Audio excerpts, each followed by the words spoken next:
Hay decisiones en la vida que antes de tomarla tienes que pararte y pensar los pros y los contras. Prácticamente casi todas.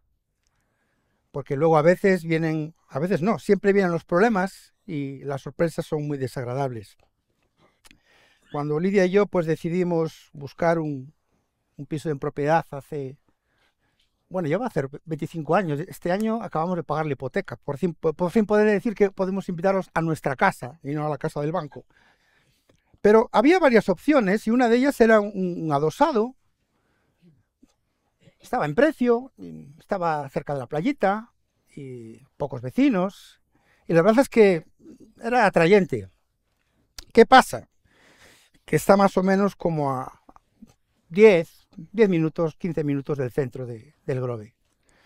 Claro, niños en edad escolar, niños con extraescolares, necesitas 2 coches, vas a llevarlo, te vienes para casa, los esperas, ¿dónde no los esperas?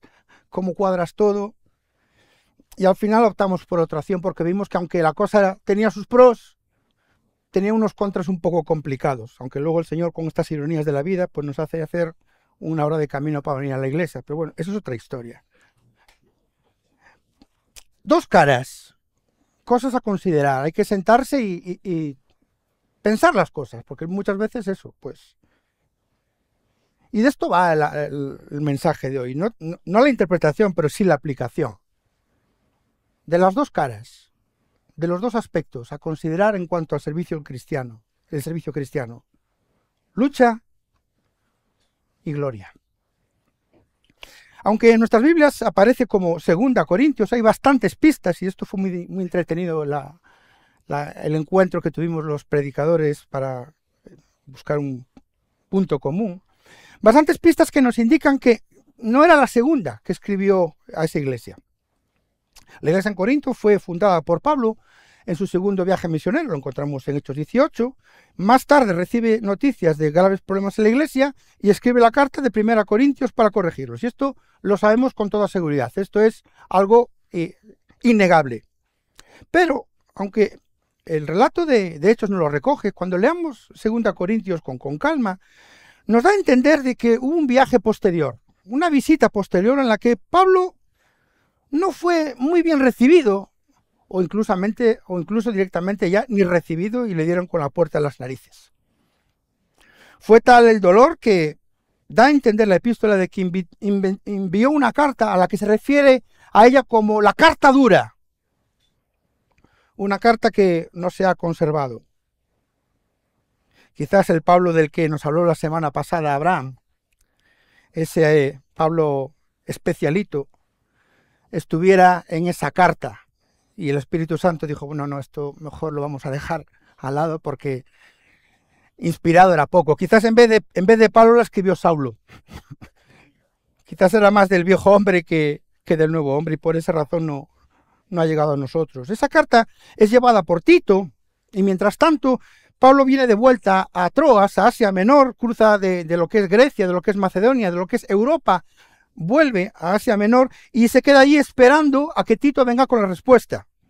Pero está tan intranquilo, está tan nervioso, está tan preocupado que vuelve otra vez a hacer el viaje de vuelta a Grecia, a Acaya, como decía Fer, en la región de Corinto, pero no en Corinto mismo, y allí recibe el informe de Tito, de que la iglesia ha recibido la carta, de que la iglesia ha reaccionado positivamente, y entonces escribe esta carta que sería realmente la tercera, pero sí la segunda, que es inspirada.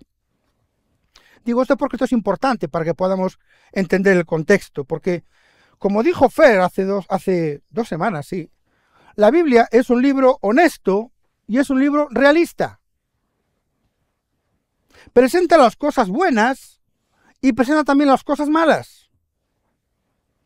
Ocurre con las personas, los héroes y las heroínas de la fe, con sus grandes hazañas, con la ayuda de Dios, pero también con sus grandes caídas.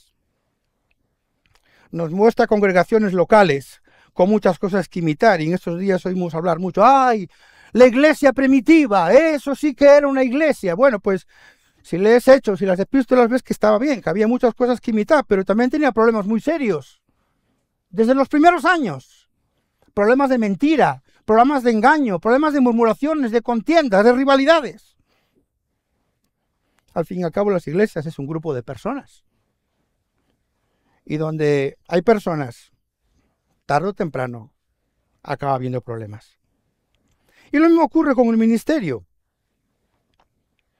Tiene sus momentos de victoria, casi de euforia, pero también hay momentos de preocupación y de angustia. No se puede vivir siempre en victoria. No se puede decir que el servicio cristiano es un camino de rosas victorioso. No podemos pretender estar toda la vida volando en las alturas como las águilas, porque muchas veces tenemos que volar bajo como el grajo. Y mal asunto cuando presentamos a los demás una imagen victoriosa, porque o no estamos diciendo la verdad o no tenemos los pies en el suelo. Pablo nos va a presentar la cara amarga, pero también la cara alegre del servicio. ¿Por qué rechazaron a Pablo? Podremos pensar, bueno, esto es una locura. El fundador de la iglesia, el apóstol de Jesucristo, una persona a quien Dios utiliza de una forma extraordinaria para la extensión del evangelio. Bueno, pues estos corintios les dio un payac. ¿Por qué? ¿Qué es lo que tienen en contra de este hombre? Pues bueno, decían que era pobre. Era un hombre pobre. Tan pobre que tenía que ganarse sustento con un trabajo manual. Un trabajo que además le dejaba las manos bastante encallecidas. No trabajaba en una oficina. Sus viajes, persecuciones, problemas, luchas, conflictos, cárceles, azotes, con las autoridades romanas y también con las judías. Este hombre es una fuente de problemas. Allí donde va, arrasa. Como orador, bueno, no era especialmente brillante. Incluso, alguna vez alguno se durmió con sus largos mensajes. Y se cayó por una ventana y se mató y lo tuvo que el Señor resucitar. Y además, hombre, si lo comparas con Apolos, es que Apolos es un pico de oro. Pablo, bueno, sí, Pablo sí, pero su carácter, menudo elemento. Vamos a decir que era apasionado. Pero cuando Pablo se pone de marcheta, no hay quien lo pare. Además, ahora se le ha metido en la cabeza eso de ayudar a los creyentes en Judea. Pero vamos a ver, no hay creyentes necesitados aquí en Corinto, porque ir allá tan lejos. ¿No hay necesidades en otros sitios? A ver si esto no es una forma que tiene Pablo para salir de la pobreza, o una forma que tiene Pablo de financiar sus más que discutibles viajes misioneros. Esto es, en resumen, era lo que había contra Pablo. Y no solamente en Corinto, sino era algo que se había extendido por todo el mundo evangélico de aquellos tiempos. Y eso que no había WhatsApp, ni había correo electrónico, ni había SMS, ni nada de eso.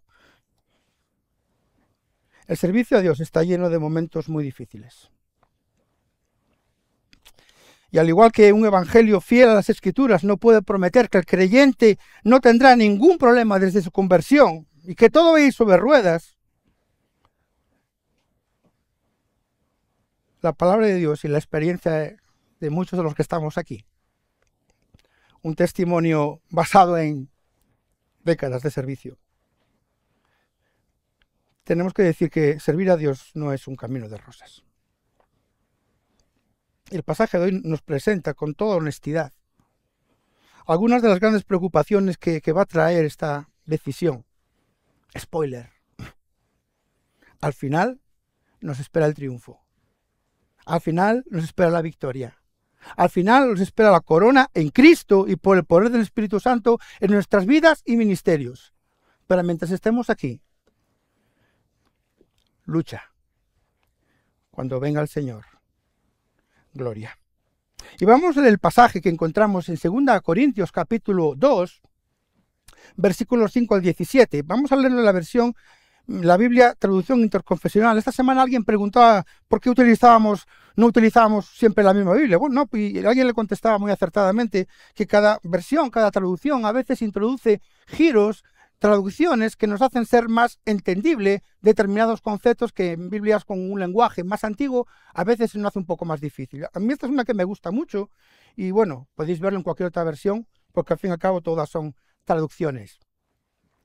Dice 1 Corintios capítulo 2, versículos 5 al 17. Y si alguno ha sido causa de tristeza, lo ha sido no solo para mí, sino, en parte al menos para no exagerar, también para todos vosotros.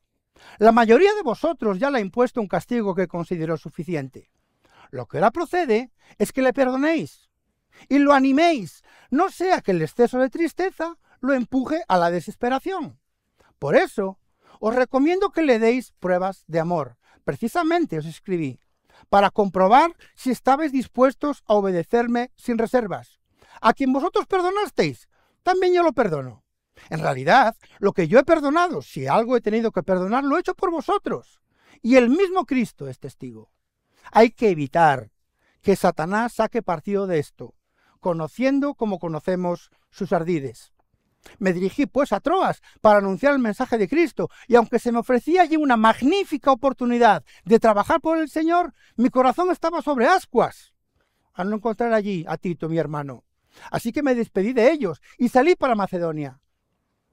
Gracias sean dadas a Dios, que en todo momento nos asocia al cortejo triunfal de Cristo y que, valiéndose de nosotros, esparce por todas partes como suave aroma su conocimiento.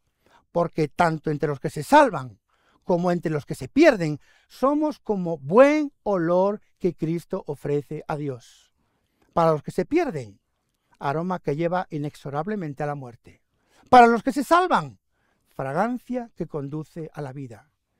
¿Y quién estará a la altura de tan gran responsabilidad? Porque no somos como tantos otros que trafican con la palabra de Dios. Al contrario, en presencia de Dios y unidos a Cristo, decimos con sinceridad lo que Dios nos inspira. Hoy solamente dos cosas. Voy a ser un poco infiel a mis principios, porque el pasaje está ahí, tampoco uno puede encajar sus ideas en lo que no está. Versículos 5 al 13 vamos a encontrar las preocupaciones del siervo. La lucha, el conflicto, aquellas situaciones feas, complicadas. Y hay cuatro cosas que cita ahí Pablo. Lo primero que menciona son los ataques personales, o en este caso un ataque personal. Es curioso que mencione una persona en concreto aunque no da el nombre. A lo mejor no era tan duro como parecía este Pablo. No sabemos si fue la persona ofensora o era quizás el cabecilla de un grupo. Yo me inclino más bien por la segunda parte, que era pues un poco el que llevó la voz cantante de la oposición a Pablo. Hay personas que opinan, y entre ellos era yo cuando antes de tener este encuentro de predicadores, que piensan que es la misma persona a quien se disciplina en 1 Corintios 5:1. ¿Recordáis? Una persona que tenía una relación con su suegra, o más bien suegrastra. No sé si existe en castellano. Aquel era un problema de inmoralidad público. Sin embargo, aquí vemos que es un daño que se hace directamente a Pablo. Así que yo estaba equivocado, gracias a mis compañeros. Así que no es el mismo problema que encontramos en 1 Corintios capítulo 5. Es un problema personal. Ahora, ¿era un problema que surgía de la vida cotidiana o un problema que tenía que ver con el ministerio? Porque esto es importante diferenciarlo. Ahora que no está, imaginaos que me voy a vivir al lado de Abraham, en el piso de al lado. Esta semana aún alguien le decía la voz preciosa que tiene Abraham, que la tiene. Pero imaginaos que Abraham empieza a hacer ensayos de cántico a las 12 de la noche. Y Abraham, cuando abre el grifo, abre el grifo. Y yo estoy al lado y digo, muy bonita la canción, pero podías ensayar un poquito antes. ¿Eso es un problema espiritual o es un problema de la vida cotidiana? Es un problema de la vida cotidiana. El problema es que yo venga a los ancianos a decir, oye, Abraham, pues mira tú, traer la disciplina. O al revés, que diga, no, no, es que Germán está poniendo en duda mi ministerio porque no quiere que cante. Dice, no, ¿entendéis lo que quiere decir? No, no es un problema que tiene que ver con un roce personal, no es que aparcaste el coche en mi plaza, no es un roce de este tipo que te me colaste en la cola del pan. No, no. Es un problema que tiene que ver con el ministerio. Me parece importante decir en estos días que un siervo no es una persona con inmunidad. Si se comete un delito en su vida normal, no puede quedar impune. Ah, el ungido. No, no, el ungido si comete un delito, la ley tiene que ir contra él. Me parece una cosa muy seria que debemos de decirlo. La iglesia tiene que ser un lugar seguro, donde la gente no puede ser aprovechada en ninguno de los sentidos, ni en el económico, ni en el personal, ni por supuesto en el terreno sexual. El hecho de que el tema sea llevado a la iglesia para que tomen medidas nos indica que era algo que tenía que ver con su ministerio y su servicio, como hemos dicho antes. Y a veces hay cosas que reprochar al ministerio. Somos personas. Los pastores, los obreros, los ancianos, los responsables de ministerios, podemos equivocarnos.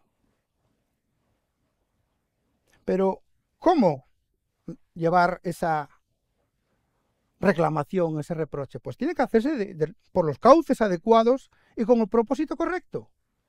Oye, mira, esto que has hecho mal, esto que has dicho, pues mira, está mal dicho, pues, y te lo digo para restaurarte, para que aprendas, para que mejores. Pero esto no era lo que pasaba en tiempos de Pablo. Era una forma de desprestigiar a Pablo para ocupar su lugar. Era un problema de egos, un problema de liderazgos, un problema de luchas. Y esto afectó muchísimo a Pablo. Decía la semana pasada, Abraham, que los eruditos dicen que el estilo de la carta pues es bastante poco pulido. Eso es como cuando empiezas a mandar un mensaje por WhatsApp cuando estás nervioso y mandas cada tontería porque estás nervioso. Pablo estaba muy alterado. Muy alterado. Incluso nos dice el pasaje, lo hemos leído, que llegó a Troas y el Señor le abrió una magnífica oportunidad de predicar el Evangelio y Pablo no tenía la cabeza para el Evangelio. Pablo no tenía la cabeza para el ministerio.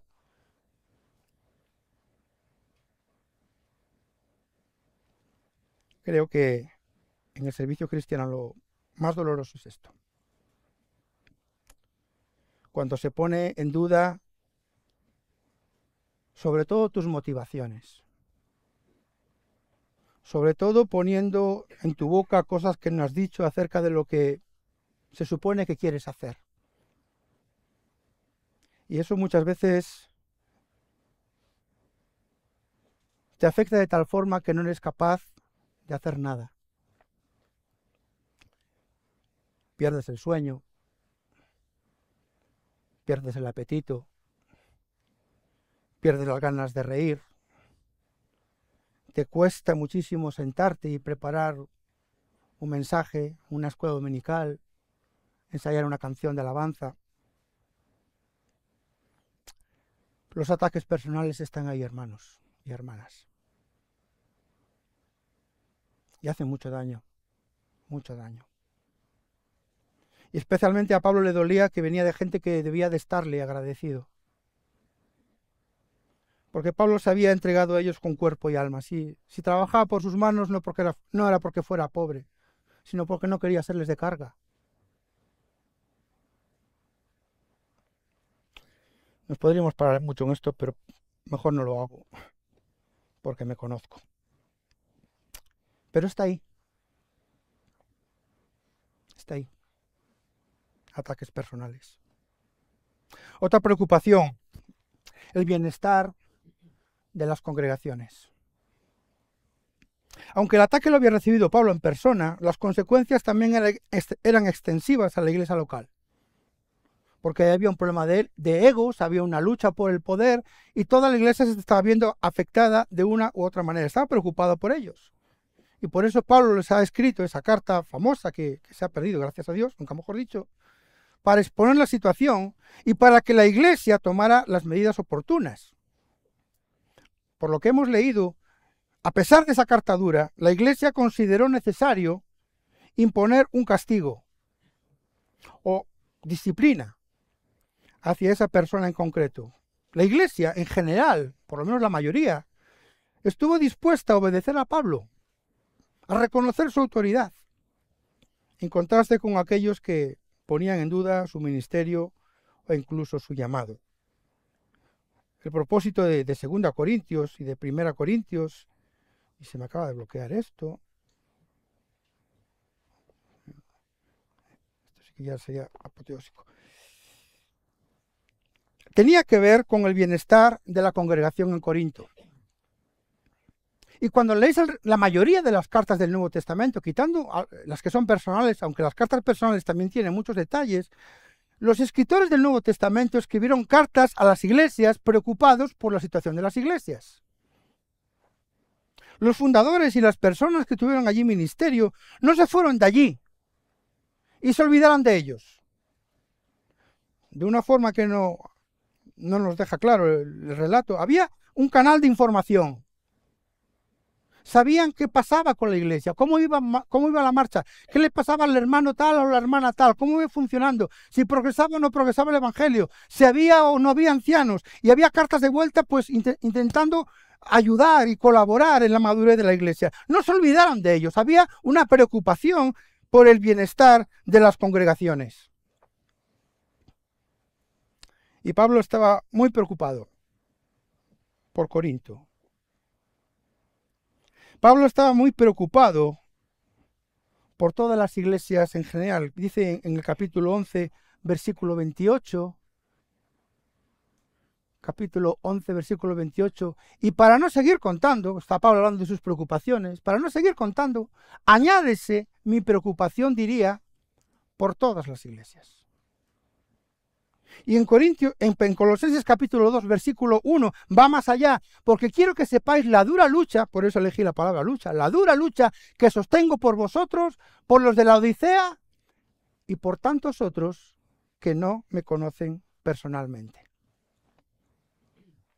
Preocupación por las iglesias, incluso por aquellos que no me conocen personalmente. Y esto va por vosotros. Porque muchos de los que nos siguen no los conocemos personalmente. No hemos estado dentro del mismo local. Sí, hemos estado dentro de la misma pantalla. Pero nos preocupamos por vosotros.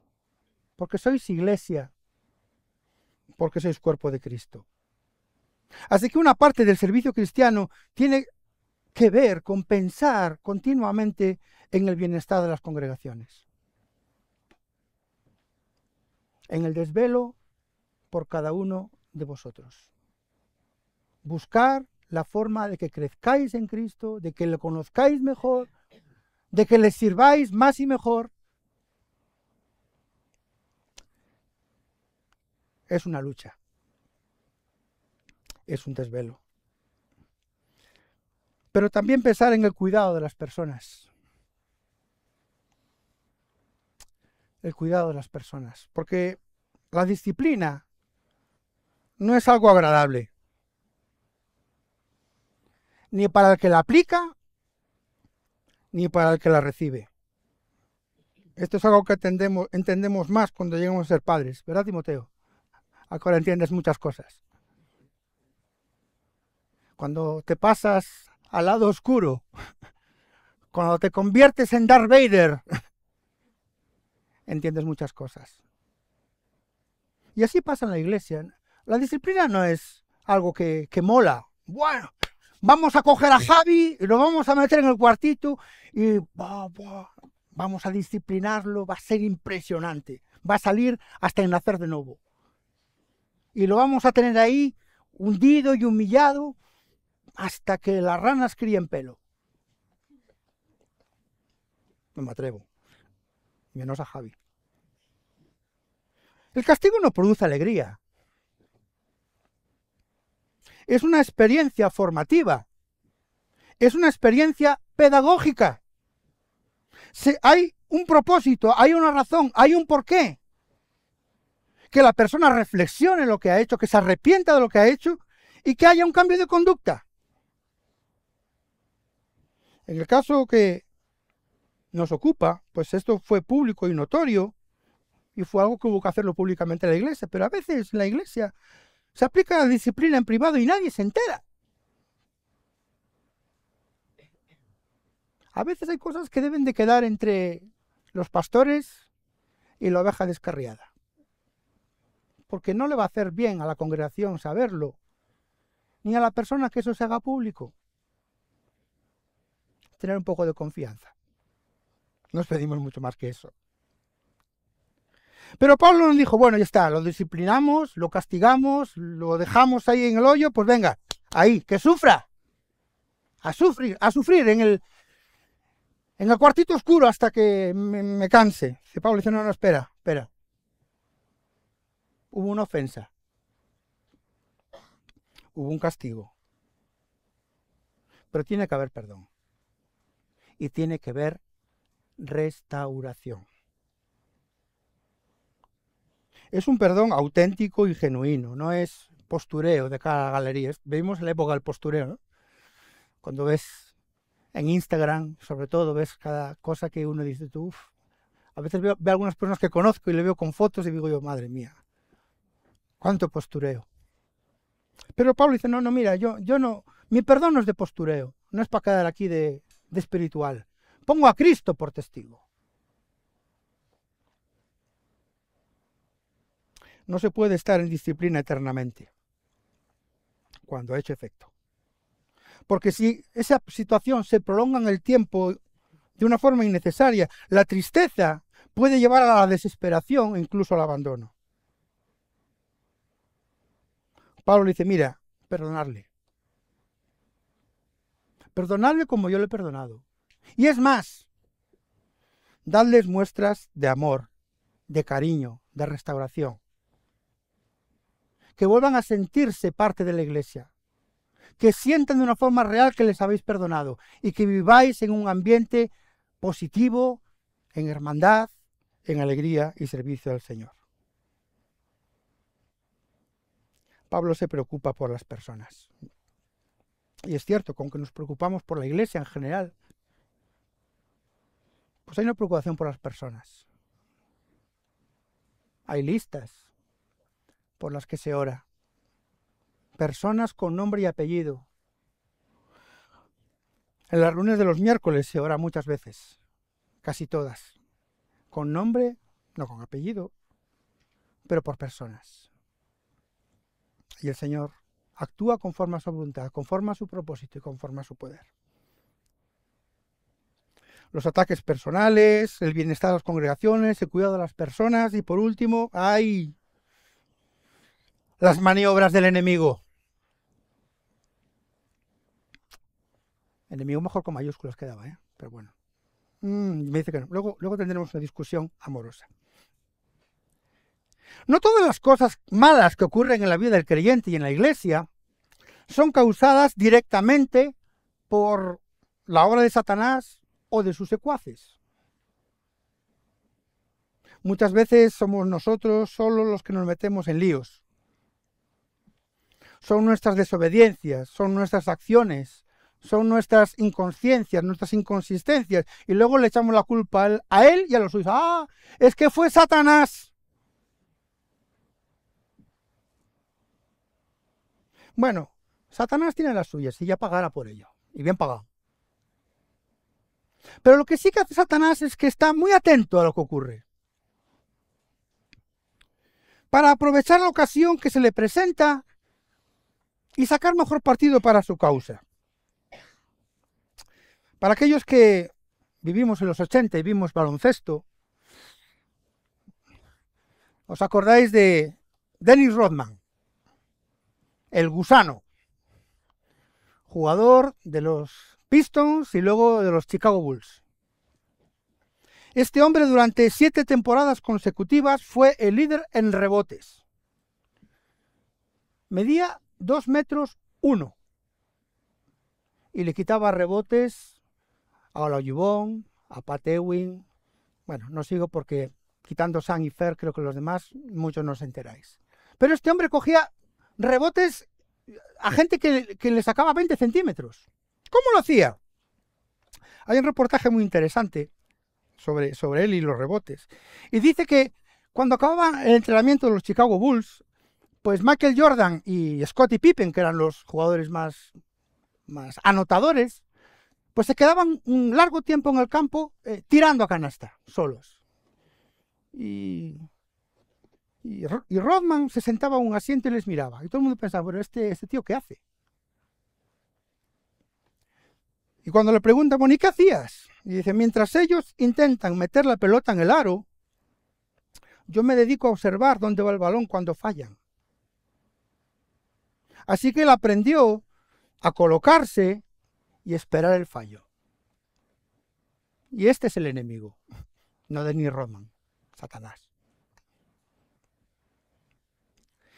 Es el número 1 en colocación. Es un artista poniéndose en el lugar, sabiendo aquí va a caer la pelota y nunca mejor dicho, me voy a aprovechar del rebote. El enemigo a veces obra activamente y a veces simplemente espera que le llegue la pelota a la mano. Como dijo aquella vez el expresidente del gobierno, no me atrevo a decirlo, cuanto peor, mejor. Este es Satanás. Este es Satanás. Dice Primera de Pedro, capítulo 5, versículo 8, es un versículo muy conocido, que habla precisamente de esto. Primera de Pedro, capítulo 5, versículo 8. No os dejéis seducir ni sorprender.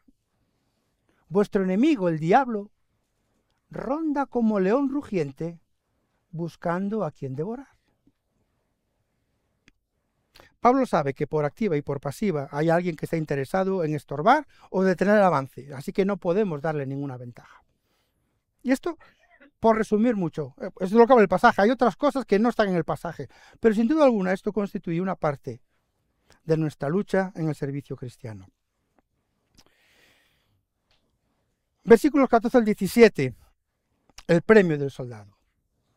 Porque no vamos a ponernos tremendos, no sea que os veáis de aquí y digáis, bueno, esto de la iglesia lo dejo porque esto es un rollo, esto es un sufrimiento, esto es un dolor, esto es una lucha continua, no, ya no, yo no quiero saber nada, ya tengo bastante con lo mío. A veces alguno como Jeremías estuvo a punto de plantarlo todo, pero no pudo. Había un fuego dentro de él. Hay momentos de victoria en el servicio y demos las gracias a Dios por ello y disfrutarlos. Hay amistades con hermanos, hay amistades con compañeros de ministerio, hay momentos muy felices en el servicio. Y en las cartas de Pablo aparecen también estos momentos. La semana pasada hablaba de que se sentía orgulloso de los corintios a pesar de todo.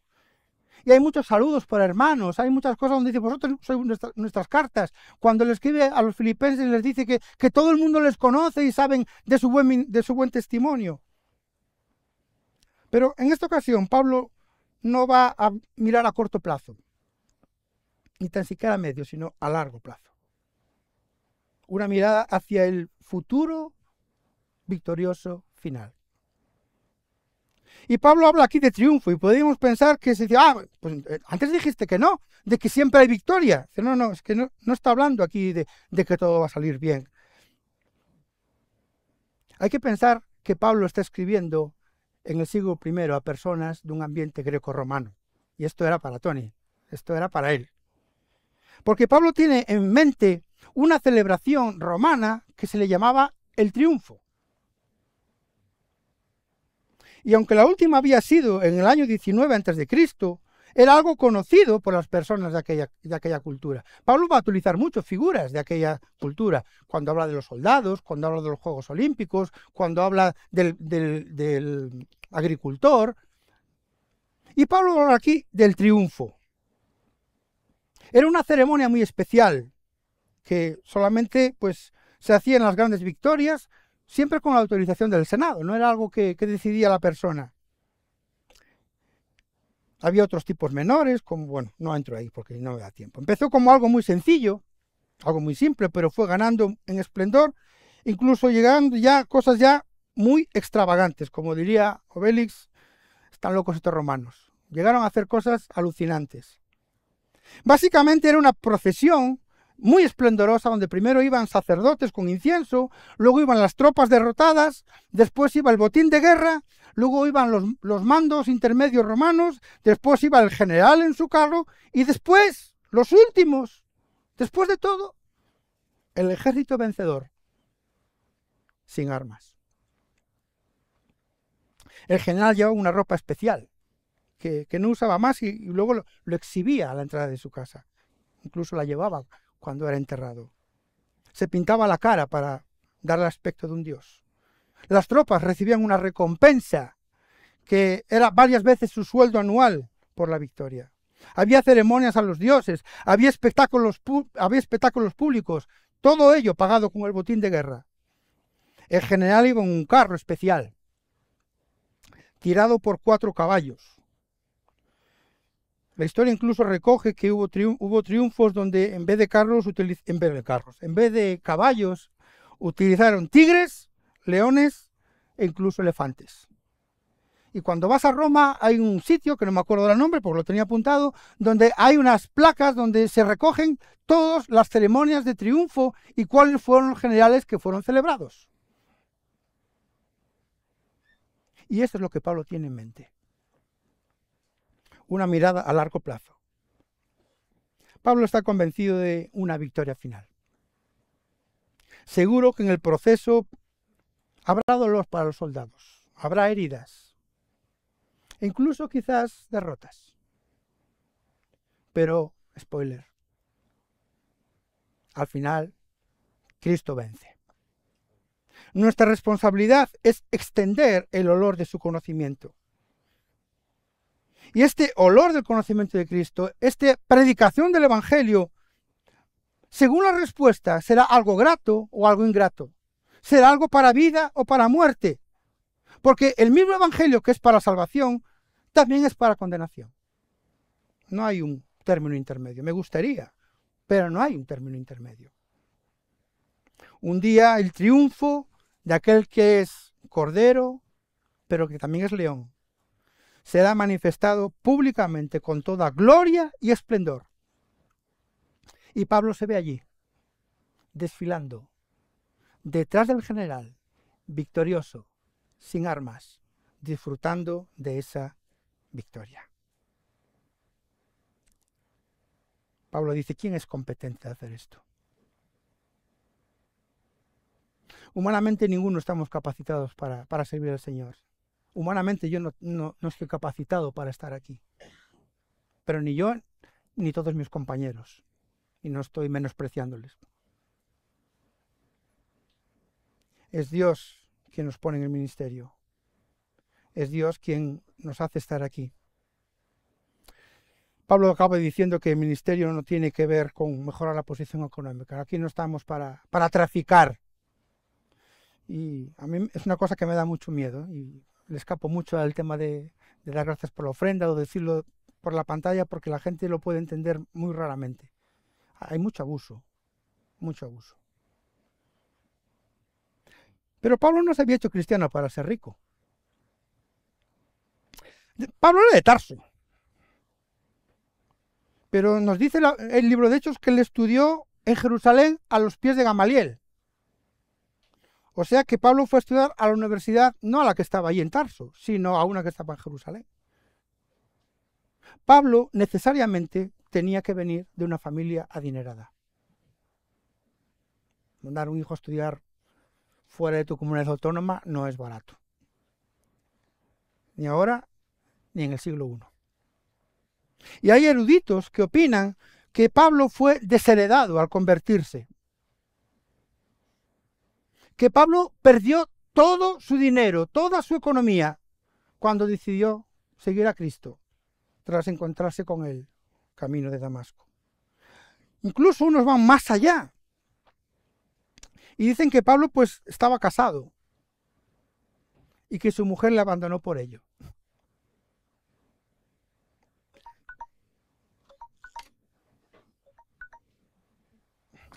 Muy bien, muy bien, muy bien.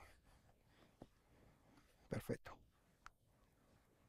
Pablo no estaba allí para hacerse rico.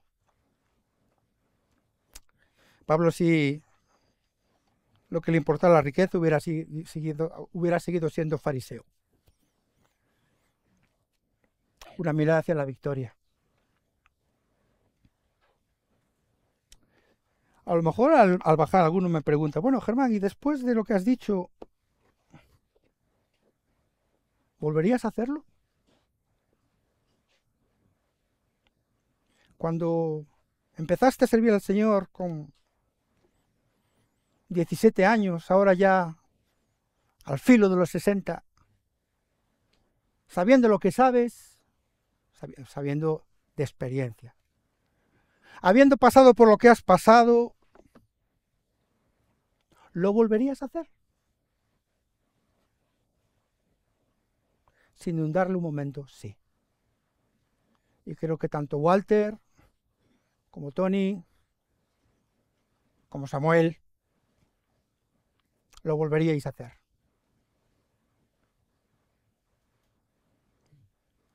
No hay nada más precioso, ni nada más,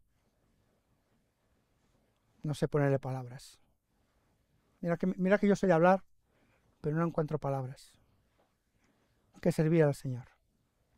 Y doy gracias porque ha puesto esa carga en mi corazón desde hace mucho tiempo. Y el Señor, iba a decir ha sido, pero es fiel. Y a pesar de las luchas, de los problemas, de las dificultades, de las lágrimas, hasta aquí nos ayudó el Señor. Y hasta que llegue el triunfo suyo, hasta que llegue la victoria suya, y yo pueda estar ahí atrás, metido en la fila, detrás de Él, disfrutando de ese momento glorioso. Heme aquí, Señor. Aquí estoy. Padre amado, gracias porque tu palabra es tan honesta. Gracias porque nos enseña que hay un precio que pagar, hay una lucha, hay un conflicto. Señor, no queremos cerrar los ojos, no podemos cerrar los ojos, no podemos mentir ni engañar a las personas, pero sí podemos dar testimonio de que servirte a ti es algo maravilloso, de que a pesar de todos los problemas, estar en tu ejército es la mejor inversión que podemos hacer en nuestras vidas. Te pido por cada hermano y por cada hermana aquí, de los que nos escuchan a través de YouTube, que tu Señor hables a su corazón y les invites a un compromiso real y auténtico contigo y con tu palabra. En el nombre de Cristo Jesús. Amén. Amén.